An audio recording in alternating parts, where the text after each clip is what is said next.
All right, on this one, it's still one-step equations. It's just with rational numbers. And remember, the definition of a rational number is it can be put in the form A over B. So if you look here, my steps are the same. I still need to isolate the variable, get it by itself. So to get A by itself, I'm going to add 17 and 9/10 to both sides. And then we just add and A equals 50 and 3/10. So here I need to separate -4.5 from P. So I'm going to divide both sides by -4.5. And I get P equals, if you were to do this, you would get 13.4. And it's positive because a negative divided by negative is a positive. And you guys already know how to divide with decimals. So that's not a new concept at this point. So to get y by itself, I'm going to multiply both sides by 3/10.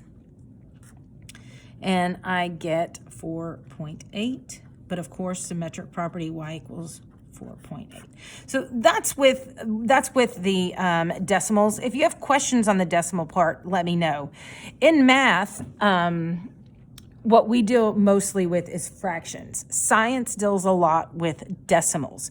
So in math, for the rest of your pretty much algebra career, you will use fractions the majority of times. And I want you to turn everything into a fraction. So we're going to focus this one, equations with fractions. Okay, so that's the skill that I really want you to master with these 1- and 2-step equations. And you just have to remember your rules for fractions. So on 13, the concept's the same. I need to get n by itself. So how do you get rid of positive 1/4? Well, you're still going to subtract 1/4 from each side. And I get n equals, and now you just have to remember, how do you subtract fractions? You find a common denominator. So here my common denominator is 12. 6 goes into 12 twice. You bring it up. I'm changing into equivalent fractions. So I get 10/12 here. And then I'm making 1/4 equivalent to -3 because it's a negative here. So when you add and subtract fractions, you keep the same denominator and you combine your numerators. 10 and a -3 is +7. So my answer here is 7/12. Okay. Same thing. If I want to get n by itself, what's the opposite of -1/8? It's adding 1/8 on both sides. So here they cancel out. I'm left with m, and what do? Well, we find a common denominator. My common denominator here is 24 in both cases. So it's going to be -7 over 24, and 8 goes into 24 3 times, so I bring that 3 up. My denominator, 24, stays the same, and I combine -7 and a +3 to get -4. You would never, ever, ever, ever give me -4 over 24 because that is not simplified. You must 100% of the time simplify your fraction. And when you do so, you would get -1/6. So that is your answer. And that's a quick refresher in adding and subtracting fractions, okay? Now, when you divide by a fraction, this is why I love multiplicative inverse.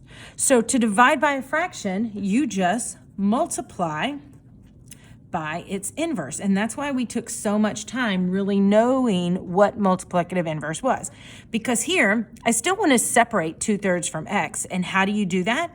You multiply by the inverse. 3 over 2, whatever you do to one side, you do to the other side. So my 3's cancel out, my 2's cancel out, leaving me with x. And remember, from the beginning of the year, I said you should be able to do these guys in your head. You can cross-reduce 2 and 24, 2 and 48 to get 24, and 24 times 3 is 72. Okay? So on number 19, to separate k, you're going to multiply by the multiplicative inverse. It's negative here, so you still need to be multiplying by a -5/4. Whatever you do to one side, you do to the other side. My negative and negative become positive. 4's cancel out, 5's cancel out to leave me k. And remember, a negative times a positive is a negative. Cross-reduce, you can cross-reduce 4 and 60. So 4 goes into 60 15 times. And then 15 times -5 is -75, Okay, so k equals negative 75. Same thing. Here, I want to separate, so I separate by multiplicative inverse, 3/2 and 3/2. So I get x equals a negative times a positive is a negative. I can cross-reduce 3 and 9, and I can cross-reduce 2 and 4. So it's 2 over 3, negative 2 over 3. And here, I still, remember our rules for multiplying and dividing with a mixed fraction is, number one, you have to turn it to an improper fraction. So I'm going to start out this equation and just popcorn it. 7 times 7 plus 4 is 53 over 7v equals negative 106. Now I can multiply both sides by the multiplicative inverse, 7 53rds and 7 53rds. And this is half of 106, 53 is half of 106, so I can cross-reduce 1 and 2, and negative 2 times 7 is a negative 14. Okay, so that hopefully is just a simple refresher, combining one-step equations with rational numbers.